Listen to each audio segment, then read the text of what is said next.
Hello student, last day हम लोगों ने पेट्रोलियम रिफाइनरी के बारे में पढ़ा था और आज हम लोग पढ़ने वाले हैं नेचुरल गैस के बारे में। चलिए, natural gas is a very important fossil fuel because it is easy to transport through pipe. Natural gas is very important fossil fuel. Natural gas क्या है? बहुत ही इंपॉर्टेंट फॉसिल फ्यूल होता है। क्यों? क्योंकि it is easy to transport through pipe lines. कहने का मतलब ये हुआ कि इसका ट्रांसपोर्ट जो है वो पाइप के थ्रू आसानी से हो जाता है। Natural gas is stored under high pressure as compressed natural gas. कहने का मतलब हुआ नेचुरल गैस जो है वो कंप्रेस्ड नेचुरल गैस के रूप में हाई प्रेशर पर स्टोर किया जा सकता है।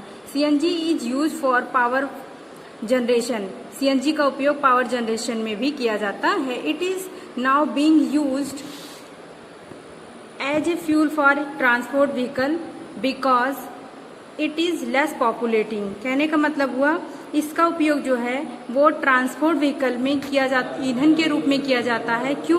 क्योंकि बिकॉज इट इज लेस पॉपुलेटिंग, क्योंकि ये क्या होता है? लेस पॉपुलेटिंग होता है, कम प्रदूषित होता है।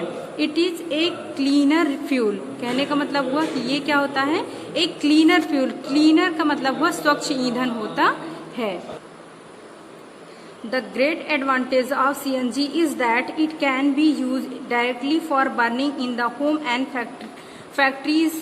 कहने का मतलब हुआ जो CNG का सबसे बड़ा एडवांटेज ये होता है कि it can B use directly for burning in home and factory. Factory और होम दोनों के यूज में ये डायरेक्टली बर्निंग में यूज किया जाता है। Where it can be supplied through pipe, और इसका उपयोग जो है, इसका सप्लाई जो है वो पाइपलाइंस के द्वारा हो जाता है। Such a network of pipelines existing in Vadodara, Gujarat.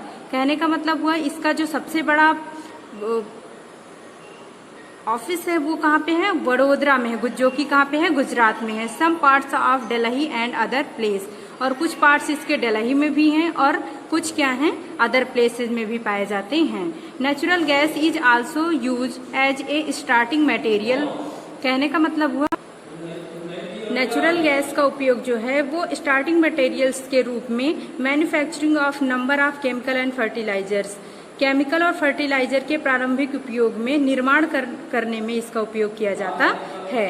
India has vast reverse of natural gas. India के पास बहुत बड़ा स्टोरेज है नेचुरल गैस का। इन आवर कंट्री, हमारे देश में natural gas has been found in Tripura, Rajasthan, Maharashtra and in the Krishna Godavari delta. कहने का मतलब हुआ जो हमारा देश है इसमें नेचुरल गैस का जो त्रिपुरा, राजस्थान, महाराष्ट्र और कृष्णा गोदावरी डेल्टा में पाया जाता है। अब है some natural resources are limited. You have studied in the beginning of the chapter that some natural resources are exhaustible like fossil fuel, forest, minerals, etc. कहने का मतलब हुआ आप लोगों ने चैप्टर के स्टार्टिंग में ही पढ़ा था कि सम नेचुरल रिसोर्स, कुछ नेचुरल रिसोर्सेज क्या होते हैं? एक्सॉसिबल मतलब सीमित होते हैं, जैसे कि फॉसिल फ्यूल हो गया, फॉरेस्ट हो गए, मिनरल्स हो गए। You know that coal and petroleum are fossil fuel. आपको पता है पेट्रोलियम और कोयल क्या है? फॉसिल फ्यूल होते हैं। It required the dead organism millions of year to get converted into these fuels.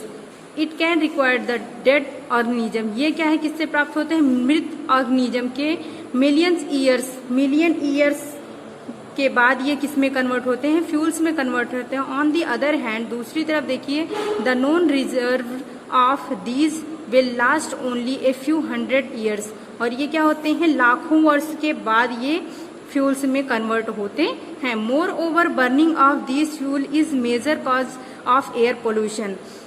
More over इसके अतिरिक्त बर्निंग ऑफ दीज फ्यूल्स, इन फ्यूल्स के जलने से is major cause of population. ये एयर पॉपुलेशन, अगर ये फ्यूल्स जो है जलाए जाते हैं तो सबसे ज्यादा क्या होता है? एयर पोल्यूशन सबसे ज्यादा होता है। Their use is also link to global warming. इसका लिंक जो है, इनका उपयोग जो है वो ग्लोबल वार्मिंग से भी लिंक करता है। It is therefore necessary that, ये अतः ये आवश्यक है कि we use these fuels only when absolutely necessary. इसका मतलब ये हुआ कि ये आवश्यक है कि इसका उपयोग हम तभी करें जब हमें बहुत ज़्यादा ज़रूरत हो। It will result in better environment, smaller risk of global warming and this will result is better environment. इसका रिजल्ट ये होगा कि हमारा जो इन्वायरमेंट है वो बहुत बेटर हो जाए। Small risk of global warming, और ग्लोबल वार्मिंग में भी कम रिस्क होगा। And their availability for a longer periods of time, और इनकी अवेलेबिलिटी जो है वो बहुत समय के लिए बढ़ जाएगी। In India the petroleum conservation research association PCRA advises people how to save petrol diesel while driving. India में पेट्रोलियम कंजर्वेशन रिसर्च एसोसिएशन ने लोगों को एडवाइस किया है कि how to save petrol diesel while driving. Petrol या diesel को आप कैसे सेव कर सकते हैं जब आप ड्राइविंग कर रहे हो। देयर टिप्स आर, इनकी टिप्स है drive at the constant at moderate speed at for as possible. Drive at the constant कहने का मतलब हुआ जब आप ड्राइव करिए तब कांस्टेंट एंड मॉडरेट स्पीड, आपकी जो स्पीड है वो कांस्टेंट होनी चाहिए जितना आपके पास पॉसिबिलिटी हो। Switch off the engine as traffic lights, जब आपके पास ट्रैफिक लाइट में हो, जब आप ट्रैफिक लाइट में हो उस टाइम आप अपने इंजन्स को ऑफ कर दीजिए। और at the place where you have to wait, या जब आप किसी का वेट कर रहे हो उस टाइम पे आप अपने इंजन को ऑफ कर दीजिए। इंश्योर करेक्ट टाइप प्रेशर, और आप अपने प्रेशर को भी इंश्योर करके रखिए। Ensure regular maintenance of the vehicle, और जो आपका व्हीकल है उसको आप ऑलवेज क्या करें, मेंटेन करके रखें। Thanks for watching.